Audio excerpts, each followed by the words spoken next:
Jak każdy wie, Morgoth miał armię orków, smoków i balrogów, ale także armię dzikich zwierząt, saren, jeleni i tak dalej, która dla niego szpiegowała. I ja nie mogłem być gorszy, dlatego w Isengardzie stworzyłem armię jamników, która na jeden mój rozkaz zagryzie wszystkich Rocheńczyków.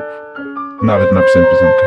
Armia jamników zabije Rocheńczyków i zagryzie Rocheńczyków.